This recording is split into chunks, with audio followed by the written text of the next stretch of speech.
However,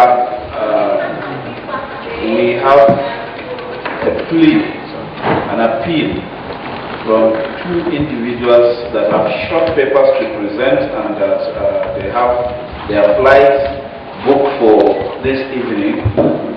And then Chief Timothy Adesi. Can we start with Nona?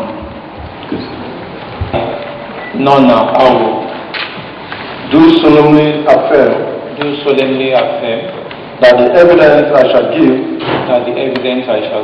before this committee shall be the truth, the whole truth, and nothing but the truth. So help me God. What I had to do was look at the origin of the problems and what I consider the current problems. And as I move along, I'll just try and make some suggestions as to what will help the market going forward. And I do this with all humility, having spent all my adult life in the capital market. Generally, it could be considered that the 2008 and 2009 global financial crisis was notable for speed,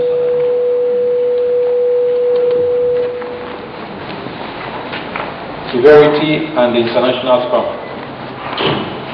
I had to say this because quite earlier in the course of our problem, some persons in government circles have said that Nigeria was immune to some of the difficulties that were happening in other markets.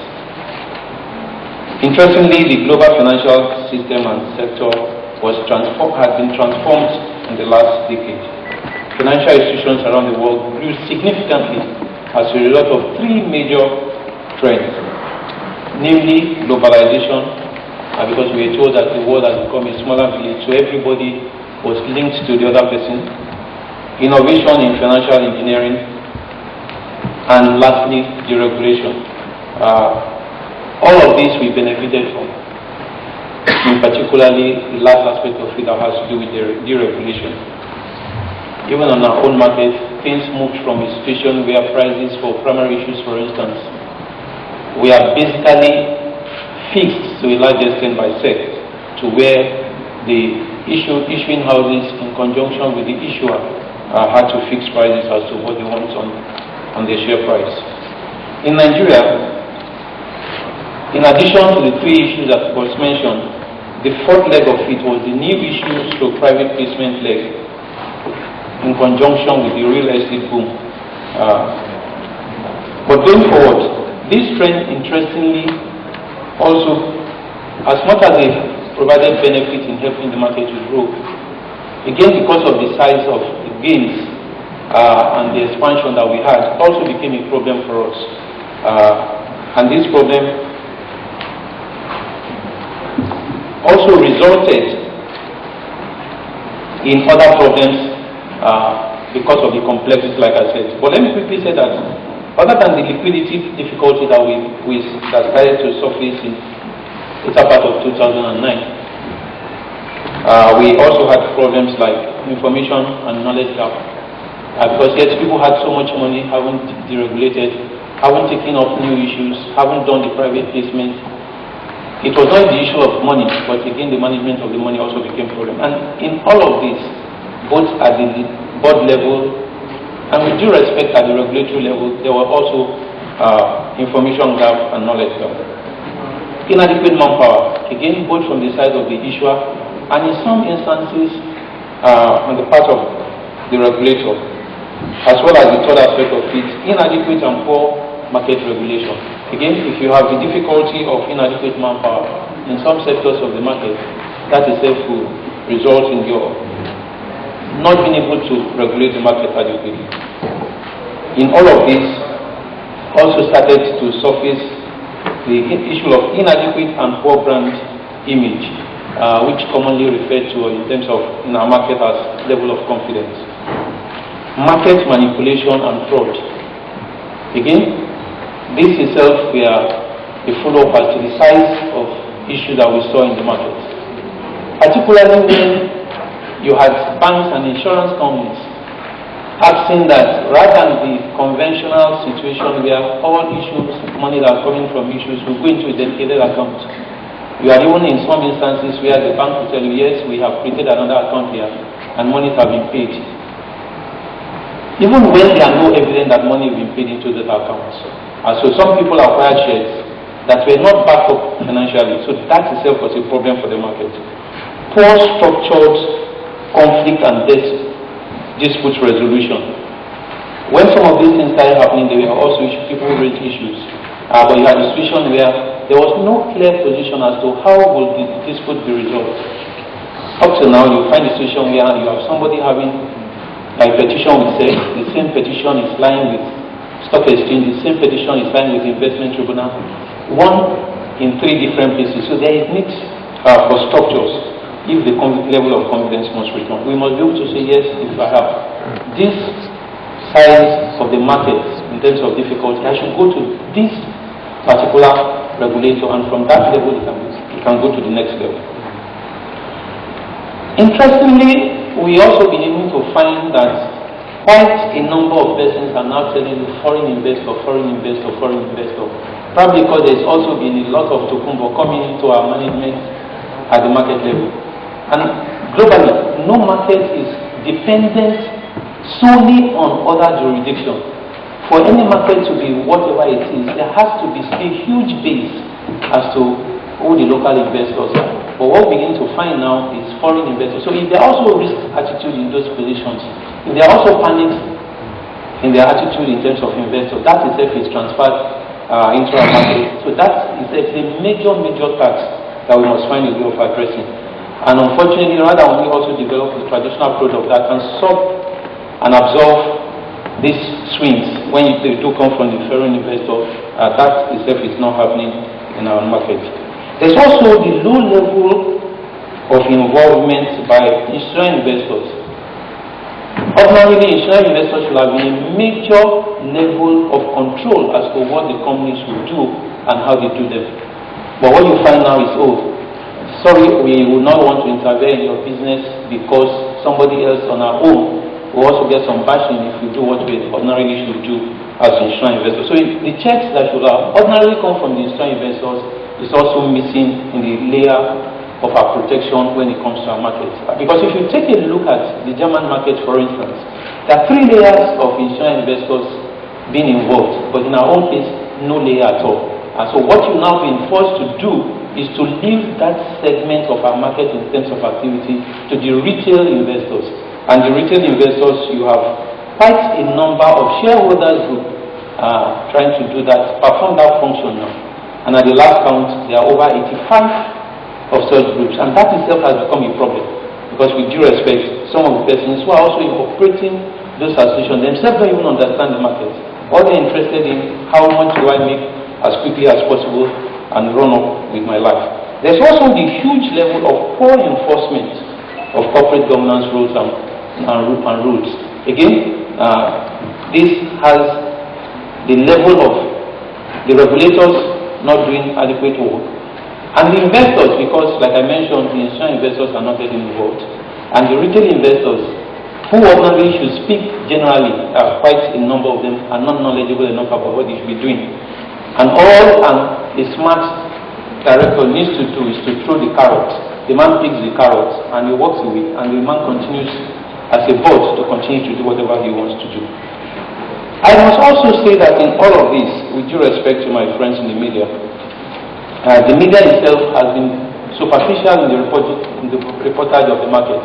And because that is the case, quite a number of persons are not very anxious to do the right thing, because they know all that the media will report, if we have an AGM, is to say that the chairman has said, and not the persons or group that have taken up the issues as to what needs to be done in terms of changes. That itself is a major problem. But I think in terms of the role of government and its agency, sometimes we also confuse as to the level or the way the interference ordinarily should come. And I've shared 3 quick examples with you. Trade Bank, for instance, had an offer. Same thing with linkage assurance. The monies that were paid from these 2 offers went into an account in banks. Once they got liquidated, what one would have expected, since the liquidation for All Street Trust Bank and Trade Bank came before the closure of the date, was that people who invested in those shares will have had their money refunded. I can tell you that for the past 5-6 years, the issue of the money from linkage assurance public offer that was trapped in All Street Trust Bank is neither here or there, because NDIC will tell you, sorry, we cannot release the money to linkage assurance. So an investor themselves are not sure as to what will go next. Similarly, ADC came for a public offer of the debenture. Before the debenture will be concluded, an agency of government came, all airlines who have not met this cannot operate. Again, that is part of the problem. So I'm basically saying this to say that the level of confidence that's in difficulty did not start today. It's been a gradual build-up. And part of this gradual build-up, again, is as a result of the quickness in which the regulators will address some of these issues before they get out of hand. Quite a number of persons have spoken about AfriBank, Bank PHB, and Springbank. But let's look at the case of Daily Times. Some persons were investors in Daily Times before government privatized. What has happened thereafter? A few individuals have cornered Daily Times, put the properties on sale, put the assets to their own individual disposal, and the investors who have invested before they came are basically left to take the dust. And that, I think, has not helped in case of, and quite a number of privatized companies in that regard. To Niamco was also privatized, the same attitude. So there's a need for a well-structured position going forward in terms of the level of confidence growth. There's also a major problem of costs of operation. This has to do with new companies who are coming, because one of the things you also hear, with due respect, is to tell you that this company does not want to get listed on the market. But if you also look at the cost, the man will then ask himself, why do I need to commit so much money in terms of getting listed when I can do the same business and save that cost? So if the market must grow, if the level of confidence in the market must also grow, there's need for the stock exchange and SEC to look at the cost structure of our market today. And yes, they'll tell you, in those other markets, but we should also compare the market capitalization of those countries and economies of ours. You find that we're way out of tune when it comes to costs. And I also think that government is also guilty of this. Because if you look at the charges that we had under the bank consolidation. Initially, the banks were told, whatever you do in terms of consolidation, part of the charge will be borne by government. People paid stamp duties, people paid CAC, people paid CBN, people paid SEC, people paid stock exchange in billions. And that has not been refunded up to date. But let me tell you, Mr. Chairman, the most interesting aspect of it in terms of discrimination. If I go and buy a bottle of beer, or I buy a bottle of mineral in any of the hotels or anywhere, what I pay is VAT. VAT is 5%. For somebody who have labored to make sure that he doesn't spend everything for the economy to be running in terms of investment in company, you ask him to pay 10% in withholding tax. It's ironical. So we must take a total look at, yes, government must make money, but if you have an economy that is striving it is skewed in disfavor of the man who has decided to take the extra money that he has refused to spend in savings, and you ask him to pay withholding tax. But let me also mention, in the past, I can't remember which government was that, but one of the military governments, the withholding tax used to be 5%. So it's something that we must also go back to as a way of encouraging Nigerian investors to also get much more involved. But let me also add, Mr. Chairman, yes, I know that even the dividend itself that we're talking about has a huge accumulation now. One was expecting that as part of the role of everybody involved, particularly spearheaded by SEC, the issue of having to invest the unclaimed dividend by the companies themselves will have been emphasized.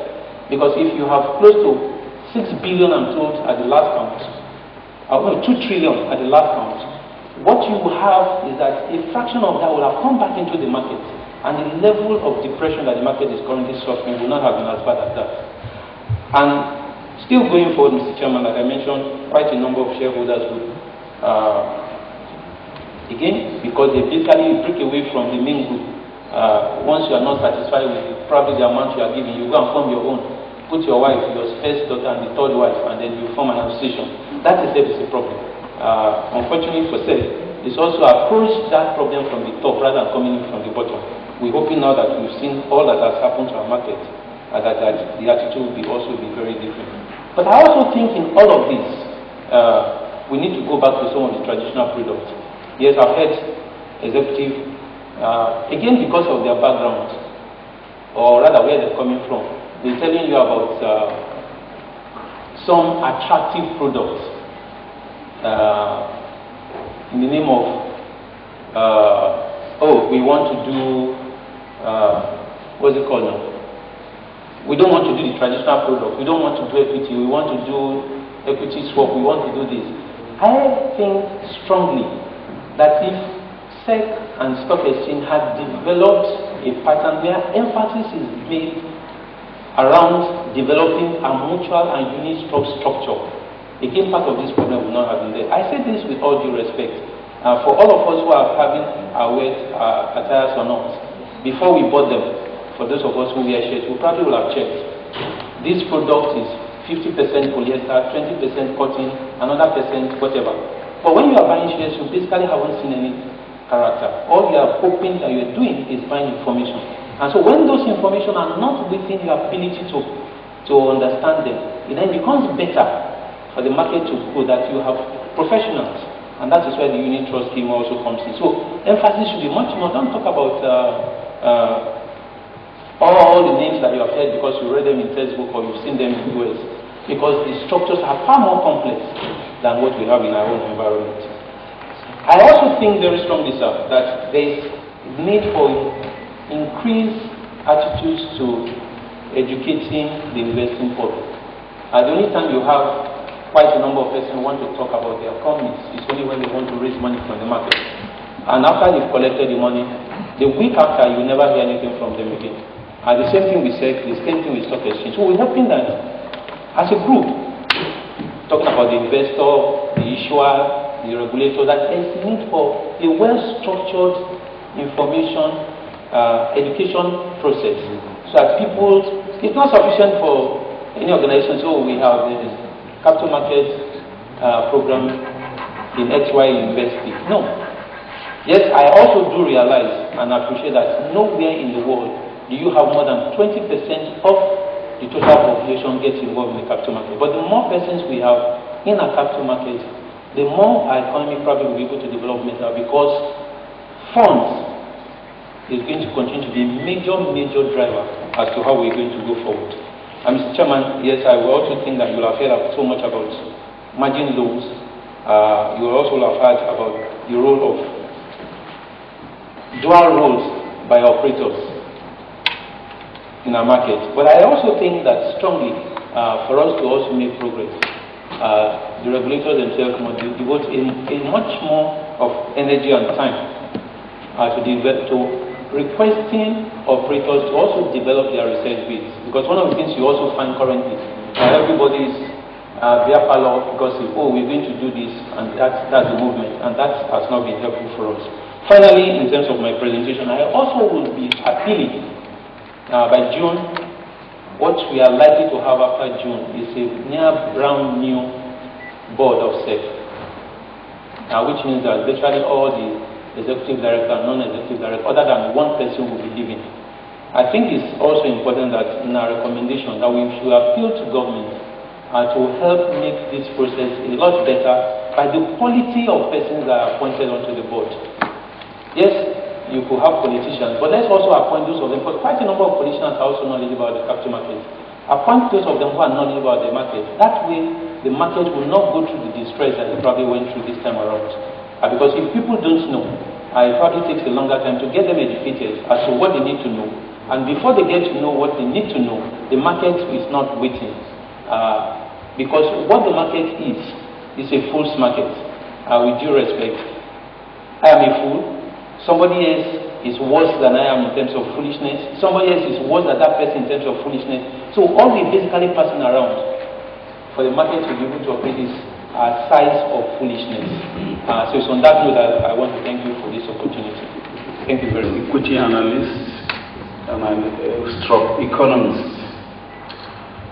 So he has made his submissions. Can you go back to his seat or occupy? I represent the North Africa 153. You have presented like a synoptic review of the capital market. As much as possible for us to get a brief of where we go from here, because there's general consensus about how we got here. The stories are not diametrically different from themselves. But moving on from here, even though you have said everybody tends to play the fool, or everybody is the fool. But the thing I want to suggest that you may want to speak to will be things that are likely, if the institutions are weak, could still provide windows for people to exploit. If people have not exploited the weakness, the crevices and the fractures in the system, well, maybe the global meltdown impact will be there.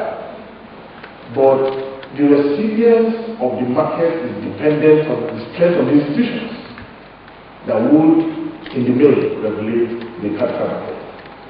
What I'm saying now is that those things that would predispose the market to future exploitation in your own account, I want to illustrate on that.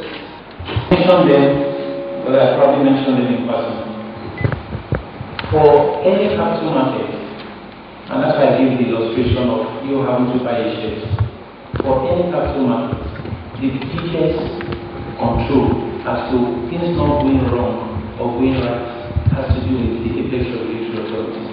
And that's why I feel that in the appointment of the next batch of members of the board, they should be people who are knowledgeable about the market, who also have the commitment, and if you also permit, who are also the zeal to help the market grow. And because like I said, when you are buying into equity, you don't see what you buy. You basically buying information. And if those information, for instance, are doctors, you're also buying supposedly good apple that is in a very poor state. And that's where, once the regulator is up and doing, then the ability to sanction the man who has told me that what he has is a pure apple, meanwhile the apple is in bad and bad good, what will be different? That is one. Secondly, is that the policing of the market, other than from the regulator, is also important. And that's why I mentioned the issue of the insurance investors. Yes, I also told that if an armed was to attack my house, and I'll pick myself and I'll call police, and I leave the doors and windows and the roof open, the armed robbers will probably have finished operation before the police will arrive. So it's also important that the investors themselves should be better educated as to what their rights, what their responsibilities are. Their responsibilities does not stop once investments have been made. There's a forward position as look, you cannot do this. And if some of the investors will come and say, sorry, this board cannot do this, and there's no backing from a SEC or a stock exchange that will know, sorry, this cannot happen, it also becomes a problem. And that's why there's a need for a very strong, growing up in the market, I must also tell you this. Those days when you have a letter from SEC, just you see the envelope alone, you know that there's trouble. But these days, once you see a letter of debt, nothing happens. Because we are sure that in the next 6 months, nothing probably happens. The only time you find SEC, with due respect, being strong now, is when there's a fine. The market is not about fine. Because one of the twin roles that SEC has is both public developmental. Okay? And that developmental aspect of it is lacking. I want to share this with you, talking about education. Years back, privatization did not become a policy of government until SEC had the national workshop. Debt conversion did not become a policy of government until SEC had a workshop. That level of intellectual development is lacking currently. And that has not helped the market. Okay? And like I said, once you have a strong SEC, the chances of some of those things happening, once you found guilt, you found one thing, and you dealt with almost instantly, the attitude was to be different. But I must also add, for every market, the market operators are usually ahead of the regulators. But even in being ahead, the regulators need to have a close mapping to those what the operators are doing, even what the institutional investors themselves are doing, or what the various shareholders group are doing, that way the market will also be better. I think there's also need to mention this, since the issue didn't come. The way things are going now, one of the difficulties that the market also has that people don't see the Nigerian Stock Exchange as an SRO that needs to be respected. And the reason is so, virtually the composition and the attitude of stock exchange is a reflection of what SEC we want them to do. And that itself is not healthy for us. Because if you are part of a process, then it also becomes difficult for you to discipline that process so things go wrong. And so that distinction must also be made. Yes, things have gone wrong in the past, but you don't correct them by making them worse by the approach that things have adopted for now. Okay. Liquidity issues, diversification, more products for the market. What is your take on all these positions that we can about in the market? Because that's where to go now. That's the answer to the time.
unsuspecting shareholders would buy, and by the time they finish doing their own deal, they withdraw after selling the ones they have on hand, and then the prices of the shares crash. Chief, at the time when the company goes under liquidation, what's supposed to be the regulator's position on that company? There must be a decision or a judgment point at that time on it. Is it supposed to continue trading? They should be delisted. Is it supposed to be suspended? They should be suspended. So if they are suspended, how? Suspended. That's so the surprise. You have identified that the regulator failed in getting them suspended. They did not be suspended. So this particular company at the time being liquidated, yes, when it went under, yes, the SEC was found wanting in not suspending it. Yes, sir. Nigeria Wire and Cable, Ibadan at that time. So what are the other questions? I think can be rational delisting of some companies without following due process. Is that one of these, sir? No. I was under over-regulation, number 5, obtaining gratifications in cash and shares during public and other offers. Other offers could mean secondary level. In this case, it's not what I can produce physically. But what we do see is that in the unclaimed dividend list, you will see some big names having shares in some companies. Maybe they even cannot remember when they paid for it or when those shares were given to them. That's how we discovered it.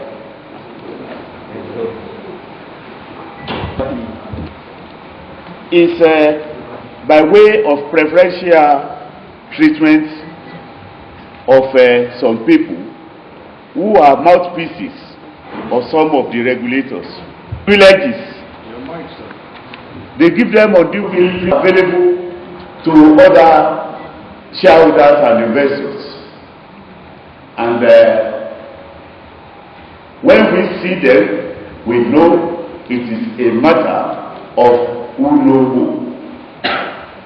So in essence, they protect the power that he as a regulatory bodies, and they are used as conduit pipes rather than protecting the interests of the shareholders. They were used as conduit pipes through which the associations are divided and the share practices go on. That's what you are saying. That's what I'm saying, sir. And your association is not part of it. They were formed to combat my own association at that. Okay. The time when they think time of privatizing some of the Nigerian companies, government-owned companies, and my late leader, as well as Akintobi Asali, was opposing the moves of the government. They formed to combat him, and those ones were helping the government at that time to perform all those things which they couldn't do directly themselves. Shareholder association that has appeared before us. Having been around this market for this long, how many associations do you know?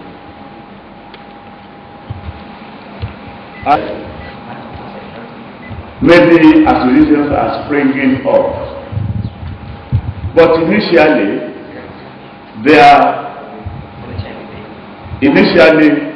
there was only one shareholder association. How many do you have? Today we have about 85. Okay.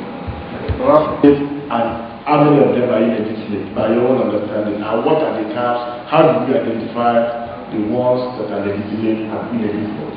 That are legitimate are the ones that are registered with CAC, to the best of my knowledge. And other ones, some of them are just a one-man show, just using the name shareholder group in order to boost the image of the associations. And We need to get to a point to identify that why it may be very difficult sometimes for the regulators to know to deal with. Are you with me, sir?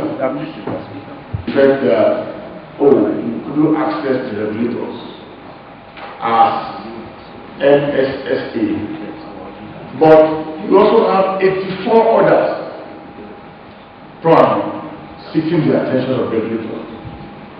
How do you prove the culpability of the regulator in that circumstance? That's number one. Let me ask all my questions so that you can take them all together. Now, having said that, what is the purpose of the association? What exactly is the purpose of the association? And are you involved in shareholder education at all? If you, no, I'm not finished. If you are involved, how do you do it? Then number three, are you also aware of the sharp practices of shareholder associations? Some of them. When you go to AGMs, they are planted in different corners to say all of things and let whatever the owners of the organization go with what. Now, when this was going on, when all of this enjoyment, the honeymoon was going on, what did the association do? Thank you very much. Yes. See, so many people try to be evasive in answering questions, maybe because they are afraid of being challenged in court over certain statements they make. I want to tell you that the Legislative House's Powers and Privileges Act protects, it covers Section 9 of the Act stipulates, and I quote, an answer by a person to a question put by a committee of the Legislative House shall not, except in the case of criminal proceedings or an offense against Section 117 of the Criminal Code Act, or an offense against this Act, be in any proceedings, civil or criminal, admissible in evidence against it. So unless maybe you breach the Act itself, by giving false evidence and others, you are protected. Nobody is going to use your statement here to prosecute you anywhere, either in civil or criminal case. So you are fully protected. Thank you, sir. I am not aware of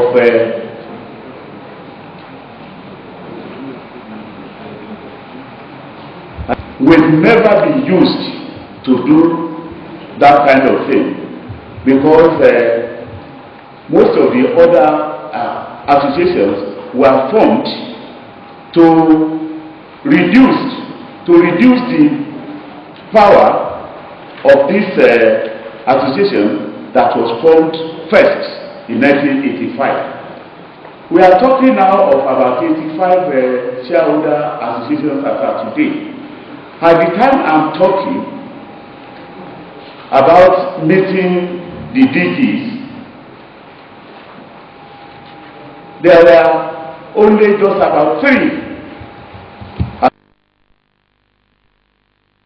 for this kind of thing, because they know my late leader would not support anything like that. The evidence I shall give before this committee shall be the truth, nothing but the truth, nothing but the truth. Well, we are here to represent Sako Insurance PLC as being invited by the committee to look at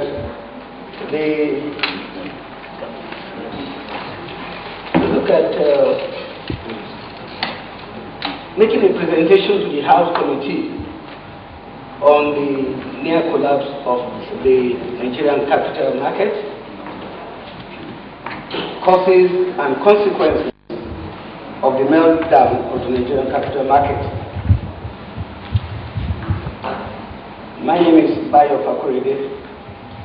I'm actually representing my MD, who is Mr. SOE Fesso. who is unavoidably absent here today. Please, may we know your position, Staff? Okay, sir. I am Executive Director of Operations.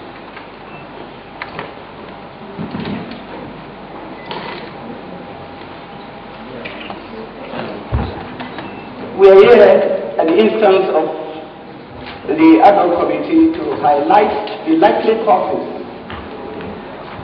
of the near collapse of the capital market and recommend possible solutions that could revive the market. STACO being a listed company. The global economic meltdown, which started like a child's play late 2007, has done gross more damage to the economies of the world. Worst hit in Nigeria are government revenue profile, the financial sector, the manufacturing sector, and the capital market. About a decade before its downturn, that is the Nigerian capital market, the market actually witnessed unprecedented boom, which was attributed to the then reforms going on in various industries, like the banking and insurance industry, where recapitalization exercise was going on. At that time, this reignited the commitment and confidence of investors to the market. More people invested in the market because it yielded comparatively good profits and gains. According to the Nigerian Stock Exchange, the capital market aggregate price indicator, that is the all-share index, witnessed a growth from 75% in 2007 to about 700% in 2008. Recording a market capitalization of about 13 trillion naira. But by the middle of 2008, this figure had dropped to about 8.8 trillion. The capital market, however, witnessed an excessive downturn, that is between 2008 and 2009. With a major and unquantifiable loss, which are still very much evident on the current status of the country's economy. The economy is neck deep in this loss, as it has not been able to reach about 50% of its performance status as at during the booming days. This alarming failure has been attributed to some underlying fundamental problems that have more than often bedeviled Nigeria as a country.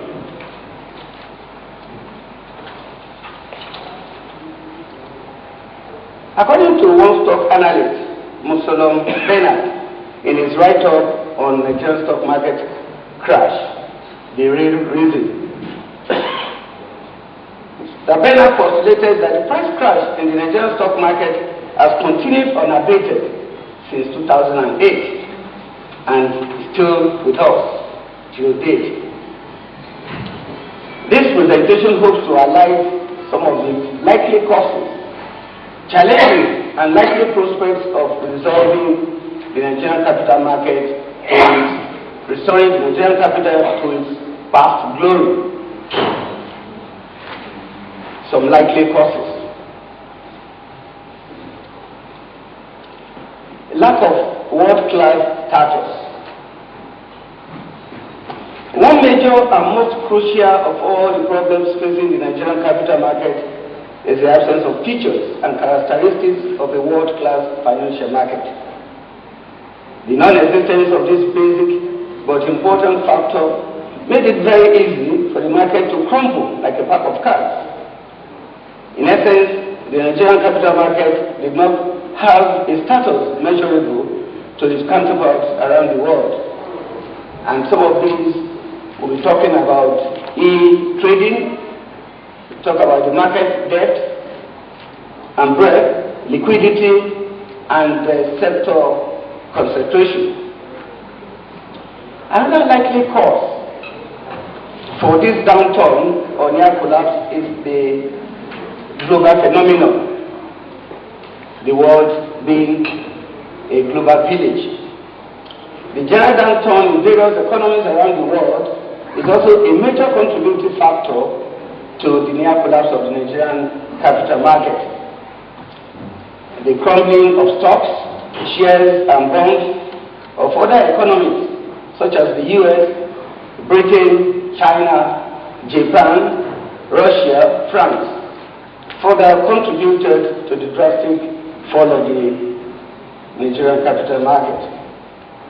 Since Nigeria derives the major benefits also, apart from the locally generated investment, from most of these aforementioned economies, because of the interrelatedness and connections that we share, the world being a global village. Another possible cause, which we may also accuse to this near collapse, is the lack of infrastructure and high production cost. The deficiencies in the infrastructural level in Nigeria have contributed to the high cost of doing business in the country.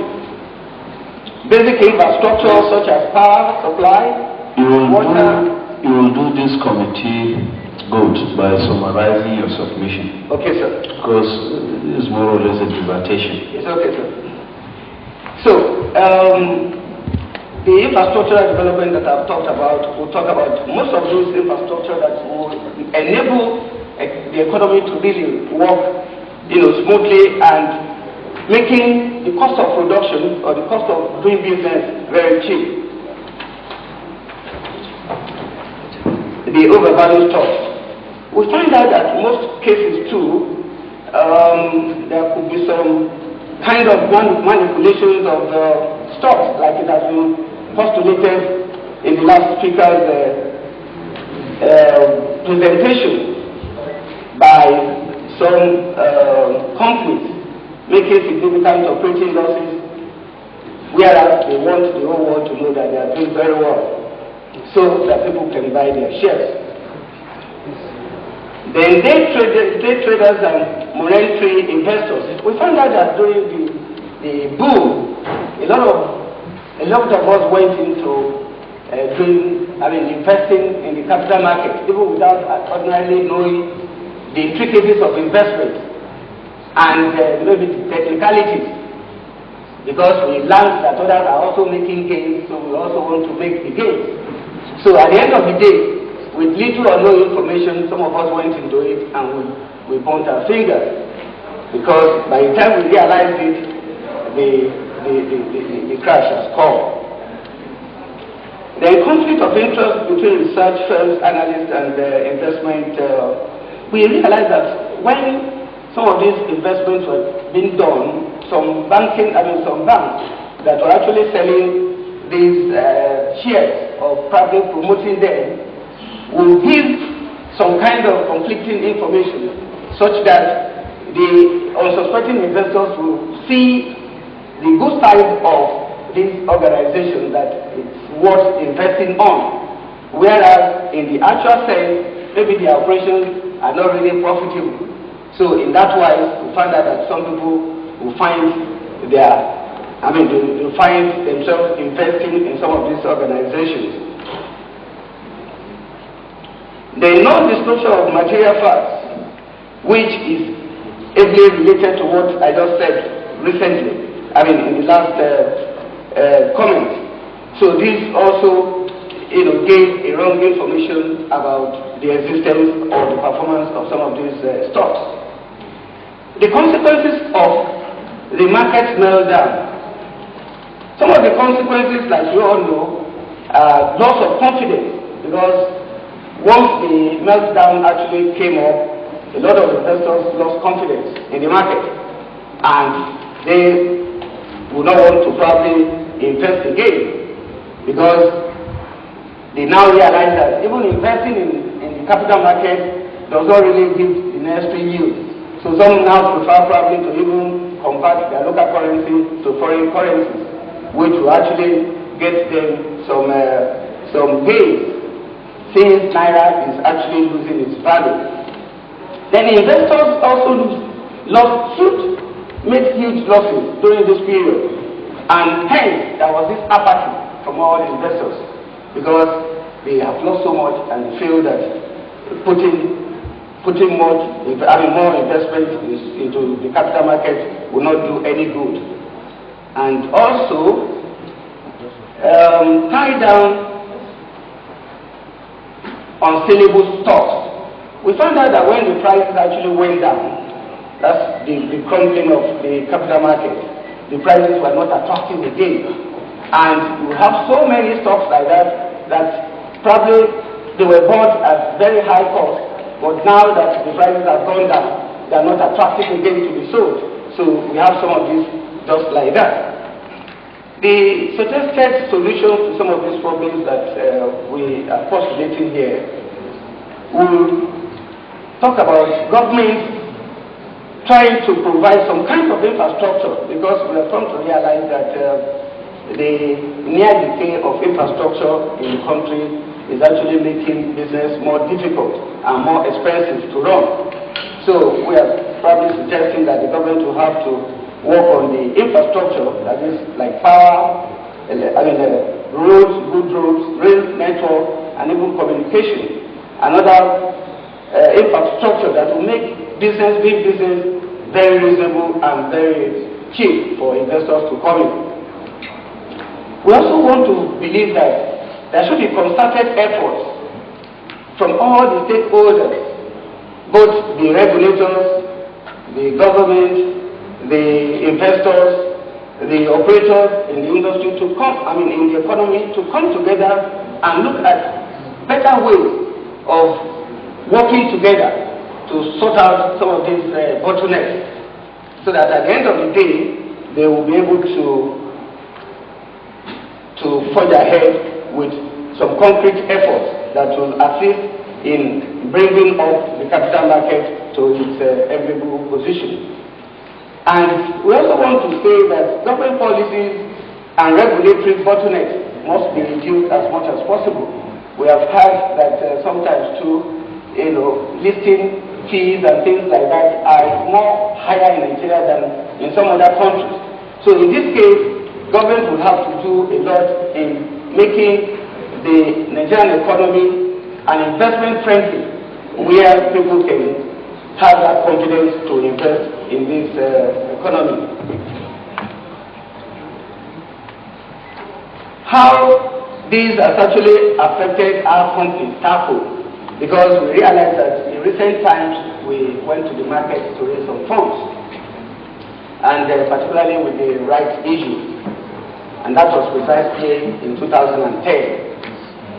With this rights issue, we were only able to record a success of about 51.48%, meaning that because of the downturn of the market, we were not able to raise good money for us to really do most of the things that we want to do.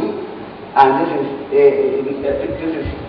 a negative aspect of what has actually happened to the market, and everybody is actually feeling it. And we believe that if some of these things are put in place, it will make much more positive impact. In conclusion, I want to say that the role of the capital market in the economic development of a nation cannot really be overemphasized. The global economic meltdown has exposed some weaknesses in the Nigerian capital market, which fueled its crash to the magnitude mentioned earlier. It is also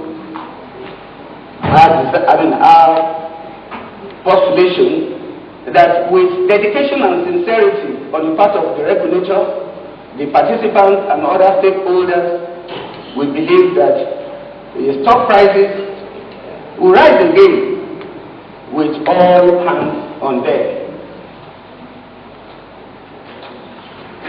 The committee. Thank you. Your insurance company, did you invest funds in the capital market? 7,698 million. Okay, how much were they? They were listed at 50 kobo at bar. In the last two years or thereabout, it has maintained that same figure of 50 kobo. Have you paid any dividends since 16? Yes, we have. We paid dividends in year 2007. We paid dividends in year 2006, and in year 2009 we declared bonus. So how much you told as an investor bought like 1 million worth of your shares 5 years ago, got to shop for it now? As an investor who bought like 1 million worth of your shares 5 years ago, got to shop for it. Maybe in the region of about 20% additional value. So is it fair to such an investor? Yes, it may not necessarily be very fair, but the fact remains that it's the trend in the market. And we are just believing that the company is actually doing its best to ensure that we operate at a very profitable level so that we can be able to declare, dividends for our shareholders. This situation, because I know the Insurance Act makes it mandatory for to insure their properties. And insurance companies have not been particular, but some of the insurance companies have not been particular, and some governments even neglect that. And I don't know what whether you have an association and what are they doing about such a thing to compel governments, to insure their properties, because it is a mandatory provision of the Act. As a National Insurance Commission, which is an arm of the government, that's the regulatory body that regulates the insurance, you must ensure that the insurance industry is getting the better package from government. And as a matter of fact, we also have trade associations like the Nigerian Insurance Association. Well, they are attached to budgets at times. Yes. I remember a particular time when I with a view to be a bit more specific in some of the points you have made here, the relations that you've made here. As part of the solutions that you have offered, you have said that efforts, NSE, CBN, governments, and all the others. Can you give us specific instances of disparate actions or coordinated actions that may have impinged negatively on the capital market that would have contributed to its crash? And then secondly, you also talked about government policies and regulatory bottlenecks that should be relaxed. Again, what specific government policies are you talking about? And what specific regulatory bottlenecks are you talking about that may have impinged negatively on the capital market that would have led to this crash? Thank you. We are in the market. We are listed in the market prior to 2008. Yes. We were actually listed in 2007. Okay, 2007. What was the price at that time? At what price did you list? We were listed at about 1.4 naira. Okay. As at 2008, what was the price? As at 2008, the price rose to about 6 naira 50 kobo. But the prices were shooting up. One of the recommendations for remedy is that we appreciate that is good for the economy generally. But what I want to know is that the real sector, if you look at the manufacturing companies, none of those companies, their shares are not in the negative. You understand? And there has not been any dramatic difference between 2008 and 2011. It has been real. Because something must be fundamentally wrong for financial institutions, including insurance companies, for them to move up, it's like a swing. And you link shares at 1.6, suddenly in less than a year it goes to 6 naira, and now it is quickly coupled for the past 2 years. So I want you to compare the real sector vis-a-vis the financial sector, including your own, and whether you think if there is anything that has to be done. At that time, the capitalization exercise was going on between the banking industry and the insurance industry. And as a matter of fact, insurance companies then were operating probably on 200 million capital base of investments, which actually brought the operations of the organizations or insurance companies and banks to a greater exposure of risk and turnover.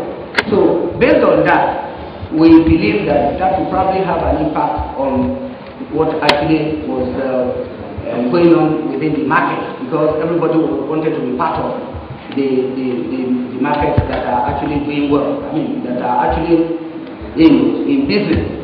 So we realized that with this injection of capital funds, there was a lot of money to do business. And the expectation of most people is that once these companies actually have enough capital to do their business, they will be able to declare dividends and probably bonus, as the case may be in the nearest future. So I think this actually must have been responsible for that position there. When you now compare it to the real estate or maybe the real sector, manufacturing and whatever. So I think this will have probably been part of the reasons why it was like that. At what point did you realize it was a bubble? At the point that we realized that the prices were, too much of artificial. Yes, were artificial. Yes, and we realized that hey, we have to hold it. It's like something is wrong somewhere. At what point? And maybe early 2008, really. Okay, I know that a lot of your shares were uploaded at a point in time. Yes. When it was hit 6 and all that. What percentage was that? Of those that were. Some instances we discovered some of these people were planted. You understand? They were planted to raise these shares, make some money, and exit the market so that it can collapse. And your company was very active in that. You understand? Because a significant portion of your shares, were uploaded. And suddenly the market crashed down. Some people now fell victim to it. You understand? And this is the kind of thing that created the bubble. People will get into the market, pump in a lot of money, raise shares, and now suddenly withdraw, and the shares will collapse to 15 naira and will remain so for years. You understand? Because this kind of culpability is something that created the bubble. And we are all victims now, and we are looking. And we are recommending for us infrastructure, all these type of things and all that. These things should have affected the market at that time. Now, Nigeria, the Nigerian capital market was said to be not friendly in terms of investment. And it is quoted, that is in the Nigerian, in the Punch editorial comments of yesterday, which was talking about doing business report of the World Bank, and the government decide the position of the stakeholders coming together to ensure that we all postulate and come up with a standard position on how to address these problems. We believe that we should be able to get at something positive. I swear Do solemnly swear that the evidence I shall give that the evidence I shall give before this committee before this committee shall be the truth, shall be the truth, the whole truth, and nothing but the truth. So help me God.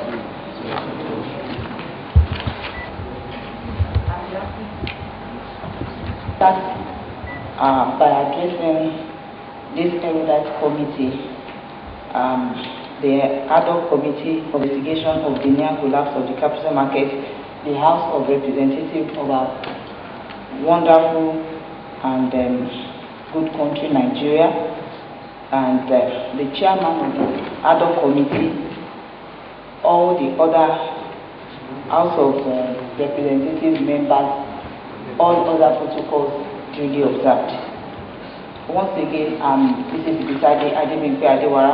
I represent my company, Lasako Assurance PLC, whose head office is in Lagos, and our branches all over Nigeria. And we are an insurance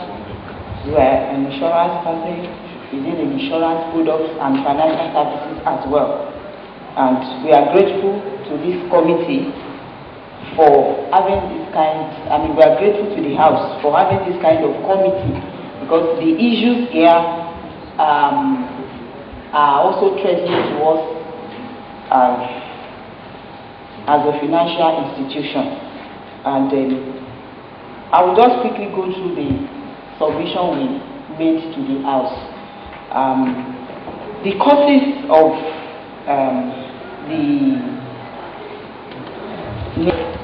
our own experience in Nigeria, we cannot be absorbed from the world economy, in that this crisis we are having now was as a result of the global meltdown and the financial crisis experienced throughout the world in the recent past. And for us as a company, we recapitalized in line with the statutory requirements in 2007, and to raise additional funds, where in 2007 we had both right offer and public offer. Our right was at 70 kobo and the public offer was at 80 kobo, and we raised 4.1 billion naira. Like we have submitted, our projections too were affected by what happened in the capital market. And what we discovered as one of the major causes of this meltdown was that many investors coming into the market, they felt they were short-term investors. From what we discovered, short-term investors, because looking at the movement in the share price in the market, they don't want to go in and come out. And meanwhile, shares for any institution to have advantage or to have capital appreciation on your shares, you need to have a long-term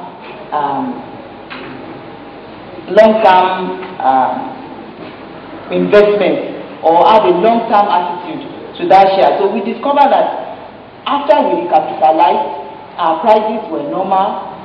It rose from 70 kobo, 80 kobo to 5 naira, and with the meltdown, we could not be an exception to the market, because we are operating in the same market with everybody, and the price came down because a lot of people were now dumping. It became a panic issue, and everybody was like, let me dump and let me recover a little of my investment. And one of the ways we as an insurance company, as one of the leading insurance companies in this country, have tried in our best way to overcome this is to make sure that we develop our core competencies, which is actually insurance products. And we have moved into areas that prior to our capitalization, we were just a fringe player. For example, we have moved into the oil and gas business very well, and recently, Lasako Assurance PLC led a consortium of insurance companies on this Niger Comsat and NASA project of the Federal Republic of Nigeria. I will need to apologize for my MD. He was bereaved just over this weekend and he should have been here by himself. What was 2008. Just like I said, in 2007 we had two offers, public offer and the right for the shareholders. The right was 70 kobo, the public offer was 80 kobo, to serve as incentive. And shortly thereafter, the price, just like any other price on the stock exchange at that time, everything moved up, and I think we went as far as close to 5 naira or thereabouts. Yes, sir. Yes, sir. Now, my last question. You have developed, or you have decided to develop new products and you were involved in the Comsat transaction. So, I presume that gives you some hedge or an edge, and business is good now. Yes? So, how come the value of the share has now reached a little bit to also be commensurate or to reflect the fact that business is looking good for you? Just like I've rightly said, the issue of share price depends on a lot of factors. We have market forces, and this Niger Comsat that we're talking about, we just had it last year, and it's like an accumulation. We are coming from a very low level, and we don't expect within a short while for the share price to just rise like that. In fact, it will be a red flag on our regulators that probably we are cooking or doing something. So, but I'm sure that as time goes on, we are going to have capital appreciation. Things are going to improve better. And mind you, sir, this Niger Comsat we talk about, we are not the sole risk bearer. Some of these risks have to be reinsured. So we bear risk for, we retain only the premium that we bear risk for. And we don't look at it from the angle of this is a huge project, but the amount of retention that the company could handle based on our regulator. Because NICOM stipulates we have ratings, that is, you cannot hold some businesses beyond 5% of your shareholders. The activity on the stock exchange today, if I isolate LASACO, can you give me a reasonable level of direction about investor confidence? Would you say that with the kind of activities that is happening to your own equity, do you think you can give me an insight into how an average investor, if I isolate your own share, what is the way it's moving right now? Do you think it can give me a snippet into how an investor is thinking with regards to our market? I don't think I really get your question, but maybe if I answer this way, maybe it will surface. Just like I've rightly said, we too we are operating in the same market like everybody. So if we isolate LASACO, let me look at it from our own perspective. We invested, just like my colleague earlier spoken, we invested in the stock market, and we've lost a lot of money in terms of the value, the amount of money we have invested. And by law, we've had to make provisions even in our accounts in form of diminution in share value. And it's just recently this last account that we seem to have a little gain. I'm talking of a balanced portfolio now. Some have improved, some have come down. So I think insurance industry, we have a peculiar problem, if you will permit me to say it, sir. These are the services we render are intangible. Like, I just want to make an example.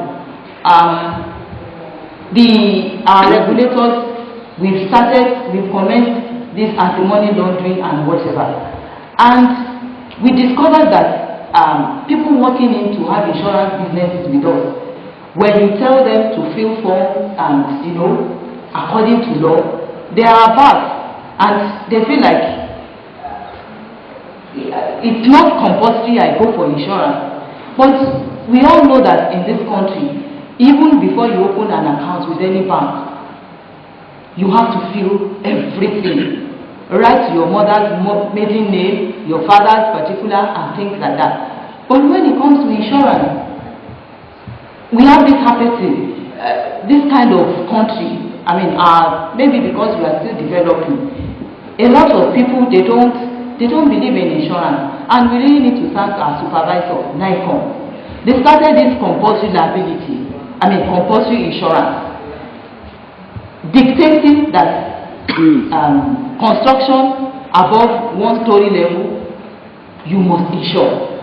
Even with that, just to let you know the kind of hostile, if I can use hostility, the insurance industry we are working in.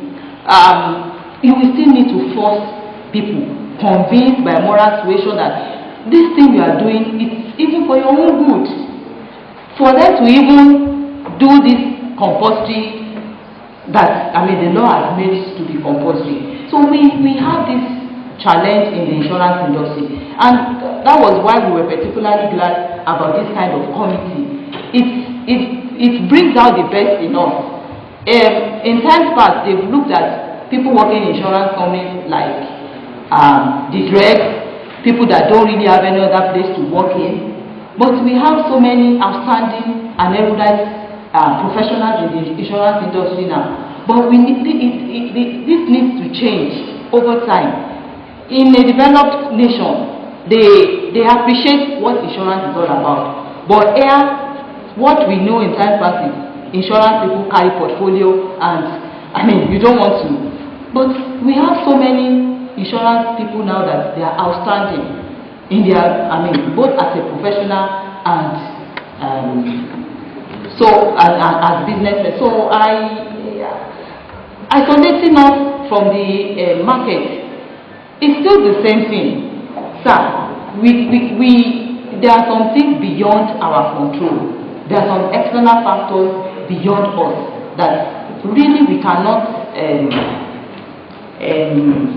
determine or exist alone or live in an isolated. And whatever happens to other, at least we will have other sectors. We will have a feel of it. There are a feel of it too. Has your company ever paid dividends since you raised this capital? Have you ever rewarded investors or shareholders in any form? And if you haven't, how do you think your action would have contributed to loss of confidence in the market? And how soon will investors beginning to have some returns on their investments from your company? 2007. In 2008, we paid a dividend of 3 kobo. At the end of that 2008, many you in accounting, you declare a dividend in the year, you pay the following year. By the time we got to 2009, this issue of collapse and everything had started.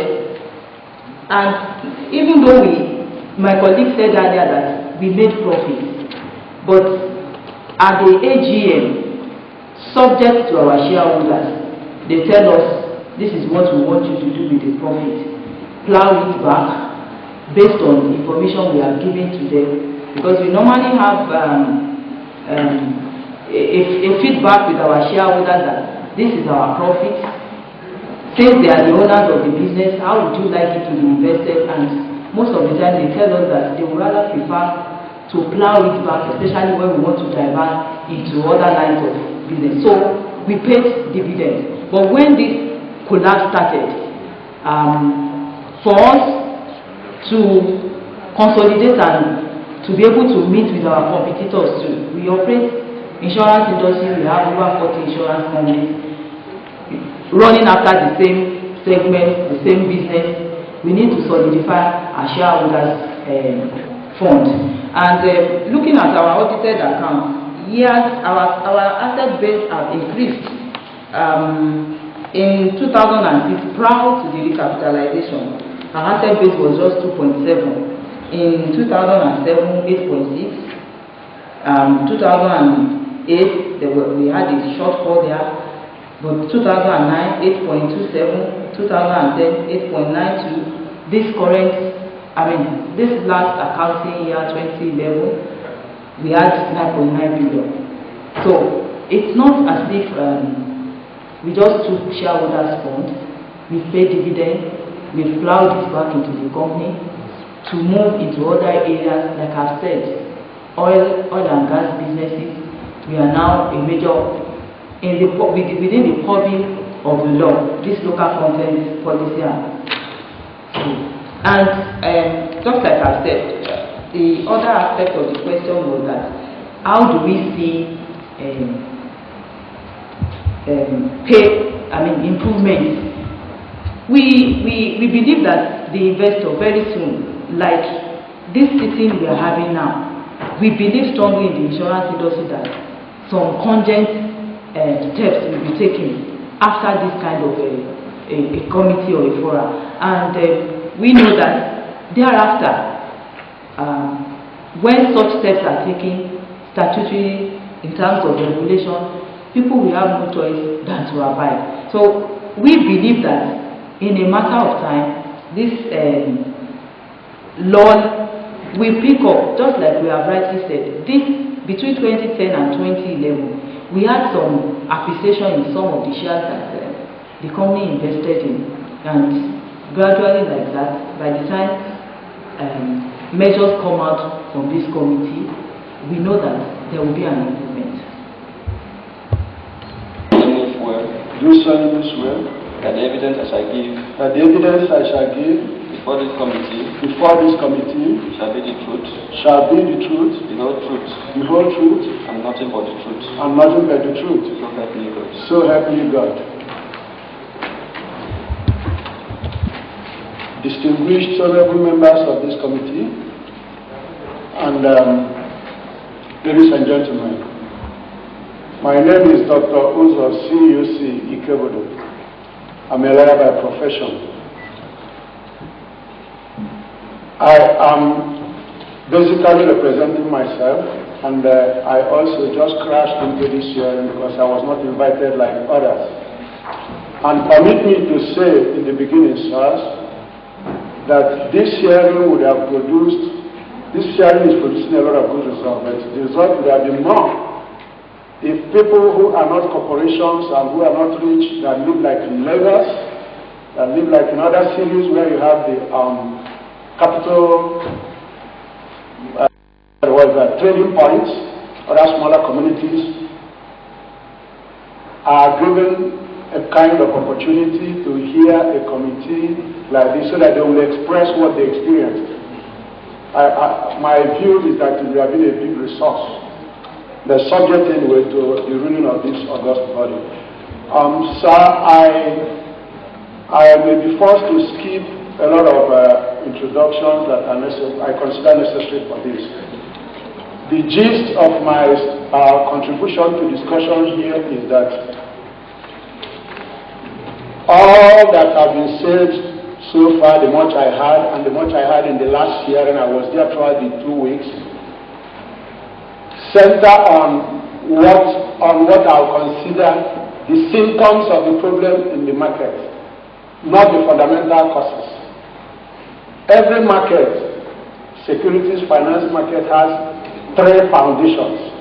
The foundations are the market itself, what the operators do. The second is the infrastructure. And the third foundation, the most important foundation, is the regulation.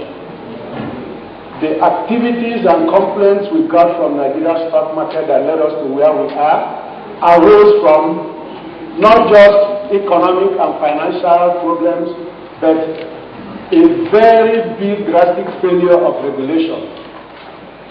A drastic and, permit me to say, orchestrated failure of regulations. I did my doctorate degree dissertation investigating organized frauds in choosing markets. I choose a country in Europe, Britain. I choose a country in North America, United States of America. I choose a country in Africa, Nigeria and Kenya. I choose a country in Asia, India. What I was studying was to see the profile of organized securities fraud. Because I started watching Nigeria stock market from 2005. And by 2007, as a matter of fact, by 2006, I have formed an opinion that what was happening in Nigeria stock market was a profile of organized fraud. I will explain it. The greatest organized frauds world over, huge ones, are done with the instrumentality of the law. The greatest way to carry organized fraud in the stock market, in the financial institutions, is to tamper with the law and tamper with the regulators. That is exactly what happened in the stock market. How do I mean? All the aspects of the law, where they will go right, Nigerian law went left. Where they will go up, Nigerian law went down. The sum total, the consequence of all this is that Nigeria's stock market was left virtually in a state of dysfunction. In a state of dysfunction. Let me not repeat all the things that happened, the antecedents, because I had wanted to make examples of how the 2005 bank consolidation was done and the negative effect it started having in the market. How, when the global crisis was coming, the so-called global crisis was coming, the pronouncement that was made by Nigeria Central Bank leaders and how transparently dishonest they look. For example, somebody said, I've devised a mechanism to protect Nigeria economy from the impacts of global meltdown. When the global meltdown hit, he supported that assertion with a claim that he has devised a method of making sure that it doesn't happen. And that 11 nations, I have newspaper clips, thousands and thousands of what people said and what people did. 11 nations had approached him to teach them this specific, fantastic, global crisis and immunity. Thank you, Mr. Chairman. Immunity mechanism. Soon thereafter, the market crashed. They turned around and said, I was misunderstood. Things like that are never said by adults casually. There must be something that was being hidden. But anyway, moving on, let me say that I am coming from an angle of a lawyer, but also I'm a scholar in the field and also somebody who has participated practically in the field of stock market in the United States. The system in the United States allows you, if you can afford it, to trade from your bedroom just like the brokers and other dealers trade in the market. Out of interest, when I got there, that's what I did a long time, even before I went back to school to do master's and doctorate degrees in financial markets. So, I understand it from regulatory perspective, which is very fundamental, which is the core of what failed in Nigeria's stock market. I now took pains to go and look at the regulatory structure framework of Nigeria's stock market, the legal and regulatory structure. I saw a pattern. That does not make sense. A pattern that is anti the stock market.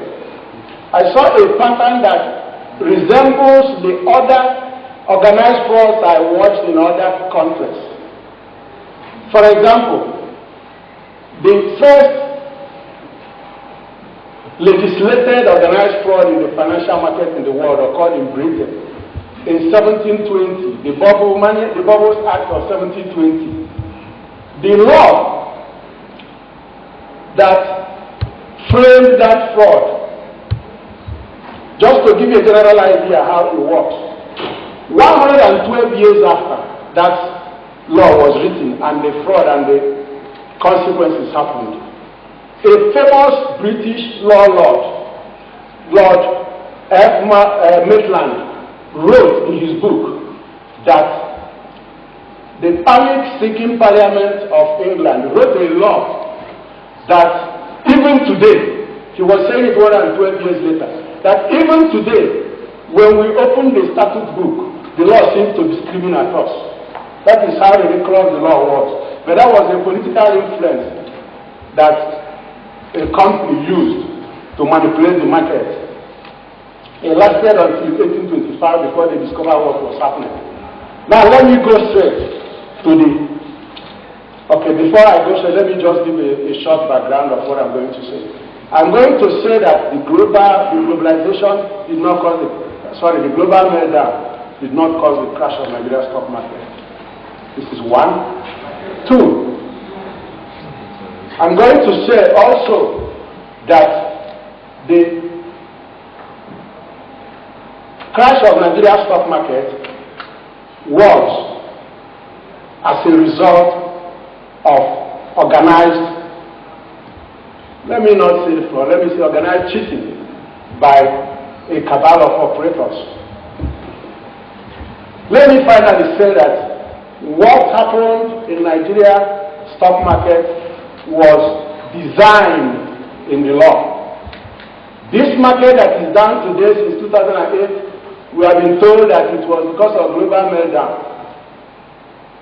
Last week, Dow Jones Industrial Average crossed 13,000. This American biggest measure of market had never reached 13,000 since 2007.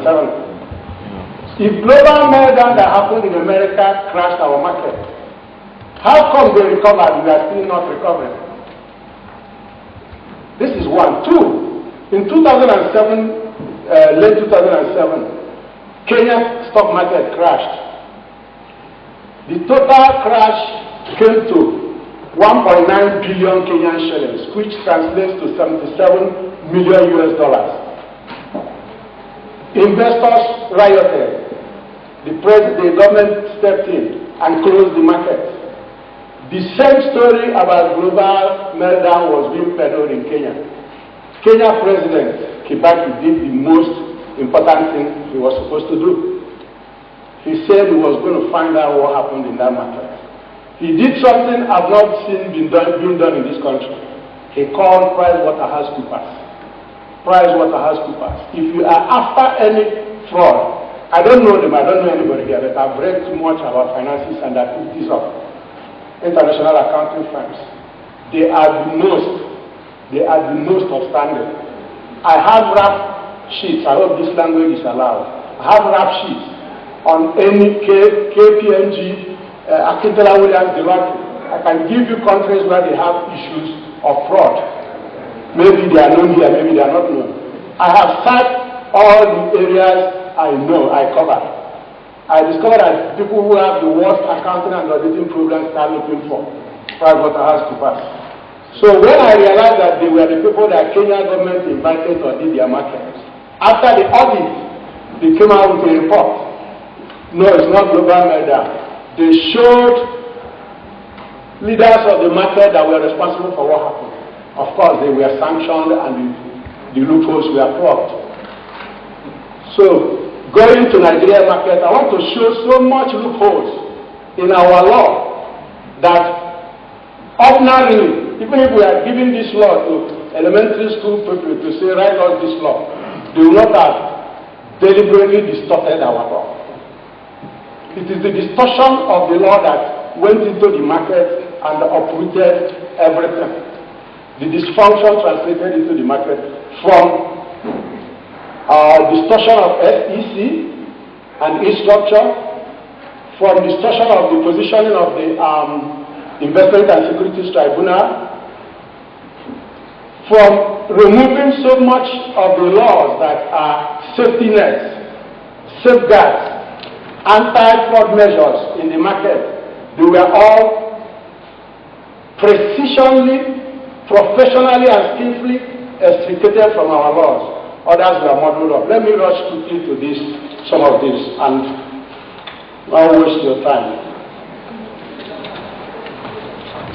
Is the Securities and Exchange Commission led market system of regulation. This was introduced by America in 1934 to the world. 1934 Securities Exchange Act.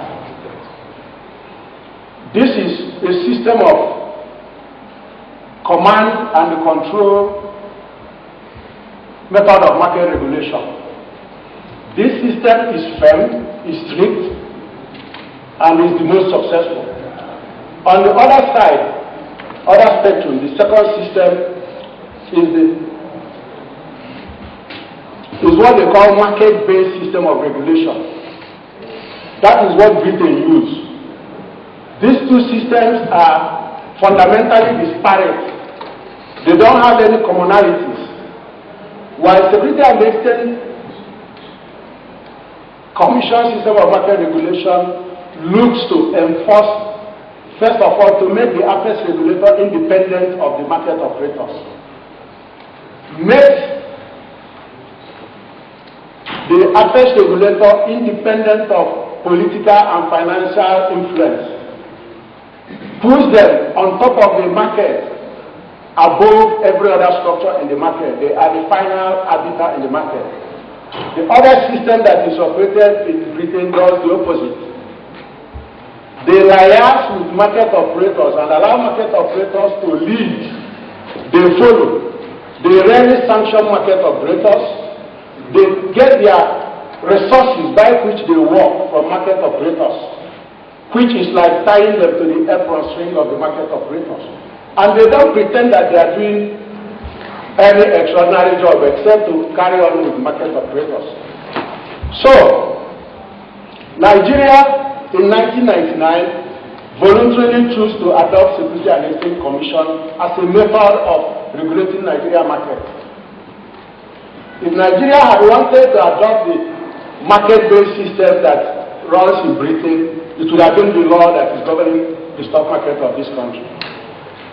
But what Nigeria's system did was to pretend to borrow the SEC systems, abandoned all the fundamental rules of SEC system, and started incorporating a modeled form of market-based regulatory system into Nigeria market regulation.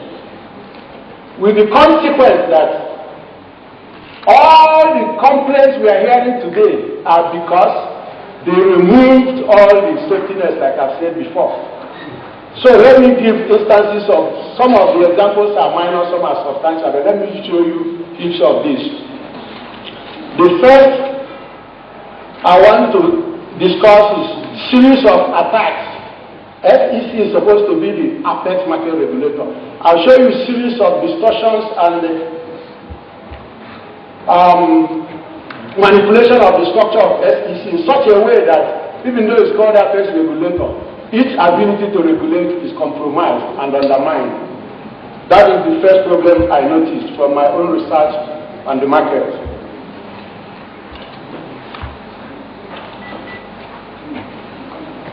(1999) was repealed and replaced with the 2007 Act that bears the same title. Preamble to the current Securities Act explicitly proclaims that the purpose of the 2007 Act is to make SEC the apex regulatory authority of Nigeria capital markets. Primacy of Nigeria SEC is further reinforced in substantive provisions of the 2007 Act. Yet, paradoxically, the statute also incorporates several provisions that profoundly weaken Nigeria SEC and acutely diminish the agency's capacity to regulate Nigeria capital markets. The 2009 Repeal Act neglected to place Nigeria SEC in charge of regulating Nigeria capital markets.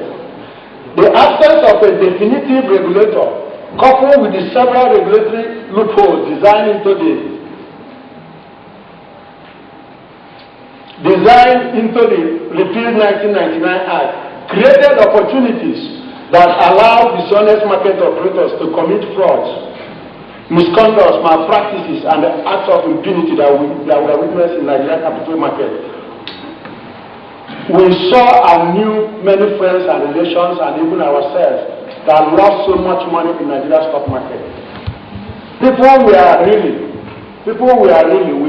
have to be civil in our choice of words, but sometimes we say them how they are.